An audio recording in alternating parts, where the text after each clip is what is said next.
So amongst the air conditioning and and Mother Nature and everyone at Foxborough, it's the Boston Stadium, but those of us that are there know it as Foxborough because it's halfway between Providence and Boston. Ali, how you holding up? Yeah, good. I'm very cold. They've pumped the aircon right up, so I'm very chilly. But I'm happy to be at the stadium, even if it felt like half a day to get here. What matches have you covered so far for those that haven't been following you on your Substack? And folks need to do that, by the way. That's a good question. Who have I covered? They all blend together. So I've done Brazil, Morocco. I've done Senegal, France, Cote d'Ivoire, Ecuador, Scotland, Morocco, and then last night I was at the Norway-Senegal game, and today I will be at the Ghana-England game, which is why I'm out here in Foxborough. So, are you getting miles and points out of this, or are you just not getting any sleep? Very much the latter. I'm hoping to rack up some Greyhound points. I don't know if Greyhound do points, but I got the 1 a.m. bus last night from New York into Boston, so it's we're running on coffee at this point. We can definitely relate, and we definitely empathize. From the matches that you've seen so far, what are some of your highlights? Highlights have been seeing some of the players, the individuals. I think that's one thing I really enjoy about international football. The individuals really shine. So I cover African football, so I was watching last night very much with the Senegalese lens on. But watching Erling Haaland was just special. Watching a player who is so good at his craft, and the same with Kylian Mbappe. I think for me that is a joy. I think as well as seeing like footballing cultures I'm not as familiar with. Like loved being in a stadium that was like 95% full of Ecuadorians. That's something I've not experienced before. So yes, I would have loved there to have been more Ivorians, but I've been in stadiums that are 100% full of Ivorians. So I think I've really enjoyed seeing it, kind of different footballing nations kind of showing their stuff. What are we missing out on by not following CAF any closer than the rest of the normal folks on the planet? Ooh, that is a good question. Look, African football is a joy. It is a genuine joy. And that is because the African continent provides more challenges and hurdles and diversity than any other continent in football. Both the sheer size, the variation of countries, the scale of it, as well as some of the challenges. And so when you watch African football, you realize that there's so much more to it than football, the fan culture that play into it. And it's because football cannot exist in this kind of pristine, kind of sterilized environment, which so much of European football is, so much of, the Premier League, Champions League, it's all trying to be as standardized as possible. Watching African football, if you're watching a home leg in Pretoria when Mamelodi Sundowns are playing, and the away leg is in a cauldron-like atmosphere in Algiers, in North Africa, in Algeria, you cannot sterilize that environment. You cannot kind of keep it the same.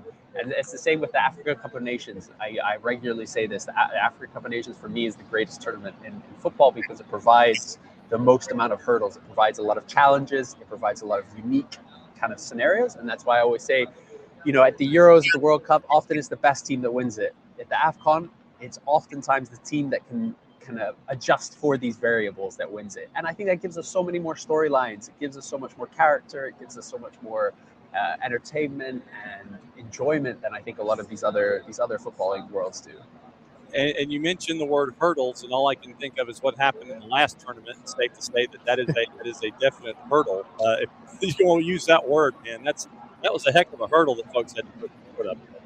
Absolutely, and you football in, say, I can't speak for South America, I can't speak for North America, but football in Europe, no country in Europe does football matter as much as it does to Senegal and to Morocco.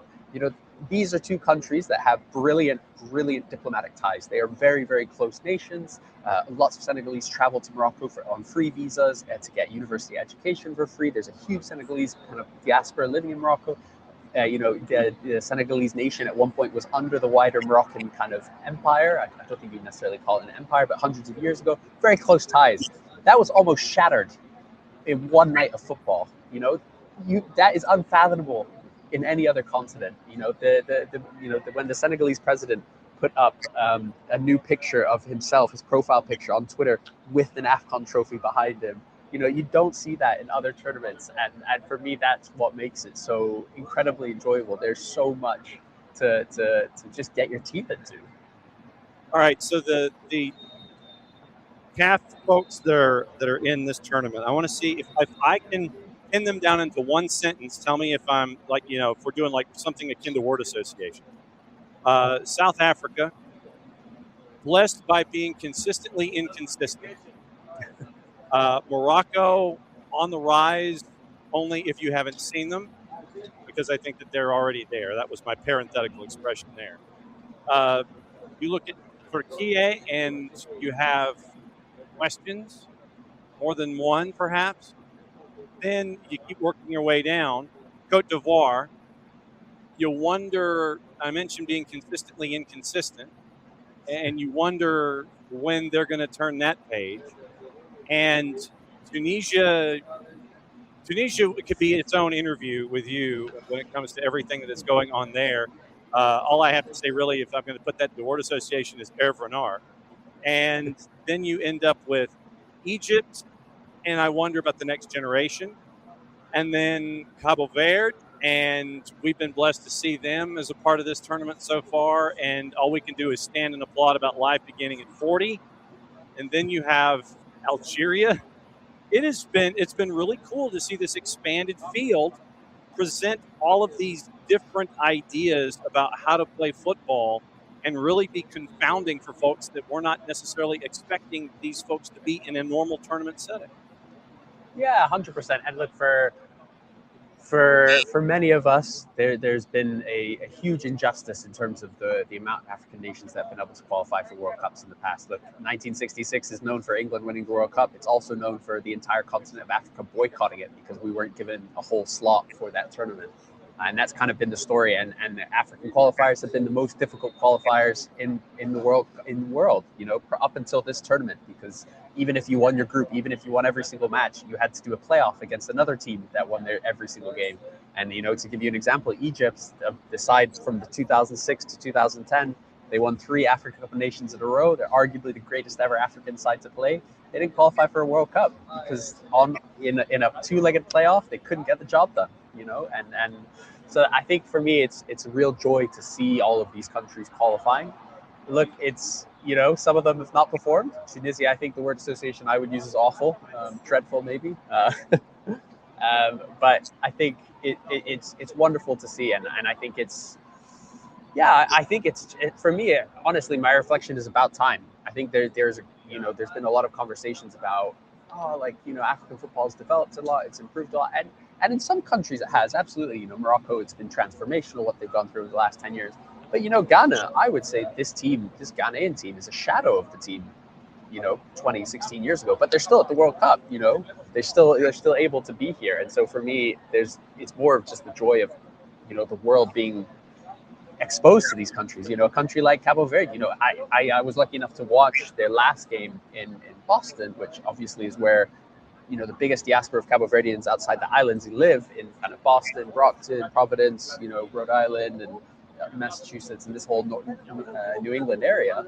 And it was a joy because you're speaking to Cabo Verdeans. They're saying, look, this is the first time in our lives we don't have to tell people where we're from. We don't have to bring a map with us everywhere we go to say, this is where I'm from. This is when I tell people I'm Cabo Verdean, they say, what? Who? And they say, this is what the World Cup means to them. And to see them succeed, to see them do really well. Look, for those of us who followed them, it's not a surprise. Maybe the results are, but certainly not the performances and not the kind of storylines of these guys. All right. So when you look at the Cabo Verdean roster, and yeah, we did have folks come down for the Spain match from Massachusetts, and some even across the ocean to get here. We've followed Pico ever since we knew about him, and we commandeered him at the Irish Football Awards. He ducked into a conference room the night of the draw, and he was at the Irish Awards that night, and he kind of was there for 5 minutes for us. Is there one story of that roster that stands out more than the others about assembly and integration and how it all comes together? Oh, that is a really good question. Look, all of them have incredible stories. Every single one, whether it's Vazinha, who, like you said, is now 14, 15 million Instagram followers strong. For him, He didn't turn professional until he was 25, I think. He had to move to Angola to do that, to play for a club called Progresso. And then he moved to Europe.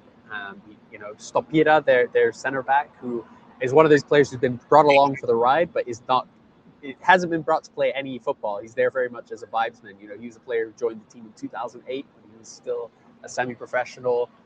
He had to kind of work the hard way to get into football. He spent a decade in Hungary as Hungarian citizenship.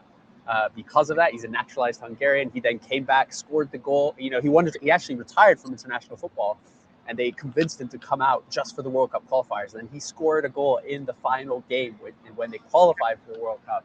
Magical. In terms of the infrastructure, I think the player that stands out actually is the guy who scored the first goal against Uruguay, the first goal Cape Verde have ever had at the World Cup, Kevin Pina. He's a really interesting guy. He was born and raised in Praia, in Santiago, the capital city on the main island of Cabo Verde. And when he was in his early teens, I think 14, 15, he actually moved to Brockton, Massachusetts. His family moved there. He emigrated with his parents, and essentially that was his career over. He was a very promising player, but there were no pathways for him when he moved to the U.S. There was no way for him to become a professional, and so he kind of had given up on this dream, and he was actually just playing in a local game, like a local Cabo Verdean game that they kind of just organized in Brockton, when a guy called Carlos Moraes, who is one of the greatest players of Cabo Verdean history. He's one of their all-time top goal scorers. He scored their first ever goal in a World Cup qualifier back in 2003. He just happened to go to this game, and he saw this kid, and he's like, this kid is special. Like, I need to get him into professional football. So he spoke to his parents. He convinced them to move Kevin back to Cabo Verde, where he then spent a couple of years playing there. And then he moved to Portugal, and now he plays in Russia and has had a really good career there, and now has scored at the World Cup finals. And I think what that shows is, A, the kind of challenges that Cabo Verdeans have to undergo to become professional, but also how good a country it is in terms of football development. Like, I think we have to sit and reflect on the fact that for a player who wants to become a professional footballer, he is better off being in Cape Verde, in Praia, than he is in being in the U.S. if he wants to turn professional. And I think that says so much, because Cabo Verde, with, not even a fraction of the resources that are in the U.S. in terms of sports facilities, football development, et cetera, they have such a strong culture of elite football players, developing elite football players, and giving them pathways to Portugal, giving them access to becoming professional football players, that for him, he actually had to move back to Cape Verde to try and become a professional football player. And so I think for me, Kevin Pina's story is the one that kind of actually shows that Cape Verde is not it's not a flash in the pan. It's not a surprise. It is a fairy tale story, but it's not one that is kind of against all the odds. This is a very well-run federation. This is a very well-run team. This is a country that is getting is reaping what they have sowed over the last 10 to 15 years. Yeah, and another part of our network, Jason Longshore, he said going into the tournament, because he knows Cabo Verde's history, he thought they were going to get out of group. He was that locked into the history of Cabo Verde, and he's like, yeah, no, they're getting out of group because of what the group stacks up to be. 100%. Look, they have now played 14 games in international major tournaments, so the AFCON and the World Cup. 14 group games. They played some knockouts in the AFCON. So 14 group games, they've lost once to Burkina Faso in 2022. They made their debut at the AFCON in 2013. They got out of a group with Morocco and host South Africa, and I think it was Angola. The next year in 2015, they got out. They didn't get out of the group, but they didn't lose. They drew all 3 games. That time with DRC, Zambia, I think Tunisia. And then 2021, again, drew with host Cameroon, got out of the group, only lost to Senegal, who went on to win that tournament. And in 2023 at the AFCON, that's when they kind of really showed the world what they were at. They completely outplayed Ghana and beat them. They smashed Mozambique 3-0. They drew with Egypt and got to the quarterfinals, where they only lost South Africa on penalties. Cape Verde is a nation that have shown that if you build the right culture, it doesn't matter how small you are, you can make that step up every single time, and it doesn't faze these guys. Can we get into Tunisia real quick? I mean, I prefer not to, but absolutely. No, Tunisia has been a massive mess of footballing nation for quite a long time. Look, this is a country that has traditionally massively kind of punched above its own weight really, really small population. I think it's about 12 million people in Tunisia, and they've consistently been amongst the best African nations. They've qualified, I think, for 17 African Cup nations in a row since 1994. No other African nation has done that. And they've qualified for more World Cups in the 21st century than any other African nation. And I think that's a huge testament to what they've done. Now, a lot of that was built off the back of a very, very good domestic league, particularly in the 2000s when they won the African Cup of Nations in 2004, I think it was, when they hosted it.